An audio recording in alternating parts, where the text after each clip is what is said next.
नमस्कार sir. Sir आज आप हमें माता के 7वें स्वरूप के बारे में बताइए। नमस्कार, सभी को जय माता दी। मुझे पूरी उम्मीद है कि नवरात्रि के इस शुभ वेला पे आप सब लोग माता जी के अलग अलग दिनों में माता जी के अलग अलग स्वरूपों की पूरे मन से पूजा अर्चना कर इन शुभ दिनों का पूरा लाभ प्राप्त कर रहे होंगे। तो चलिए बात करते हैं कल के दिन अर्थात 7वें दिन माँ कालरात्रि की पूजा अर्चना की जाती है। यह माँ दुर्गा का रौद्र रूप है। माँ का वर्ण इस रूप में काला है। माता का यह रूप भयंकर होते हुए भी भक्तों के लिए अत्यंत शुभदायी है।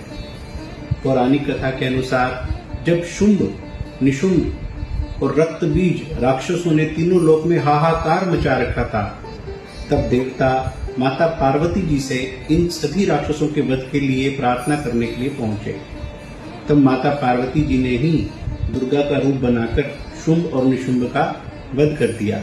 लेकिन जब रक्त बीज की बारी आई, तब उसके शरीर से निकले रक्त से लाखों की संख्या में रक्त बीज पैदा हो गए, क्योंकि उसे वरदान था कि यदि उसके शरीर से रक्त की बूंद धरती पर गिरती है तो उसके जैसा ही दानव पैदा हो जाएगा। इसके बाद माँ दुर्गा ने अपने तेज से माँ कालरात्रि को उत्पन्न किया और दैत्य रक्त बीज का वध किया। माँ कालरात्रि ने उसके शरीर से निकलने वाले रक्त को धरती पर गिरने से पहले ही अपने मुंह में ले लिया। इस प्रकार माँ ने रक्त बीज का संहार किया। माँ कालरात्रि दुष्टों और पापियों का नाश करती है और अपने भक्तों की रक्षा करती है।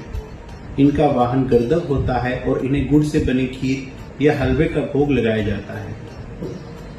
इस कथा में एक और बात मैं जोड़ना चाहूंगा, वो ये है कि जैसे रक्त बीज नामक दानव, जिसको वरदान था कि उसकी बूंद अगर रक्त की बूंद अगर धरती पे गिरती है तो उसके जैसा ही दानव पैदा हो जाएगा, ये प्रतीक है कि अगर हम अपनी बुराइयों को जड़ से खत्म नहीं करते तो हमारी बुराइयां लगातार एक के बाद एक उत्पन्न होती जाती है, बढ़ती जाती है, और इन बुराइयों को समाप्त करने के लिए हमें देव शक्ति माँ का सहारा लेना होता है। तो चलिए आगे चलते हैं। मैं आप सभी से कहना चाहूंगा कि कल के दिन सावधान होकर माँ की पूजा अर्चना कर अपने सभी कष्टों का निवारण करें। माँ काली इस कलयुग में प्रत्यक्ष फल देने वाली है, जो शीघ्र ही भक्तों को मनोवांछित फल प्रदान करती है। आज के लिए इतना ही। आप सभी का बहुत बहुत धन्यवाद।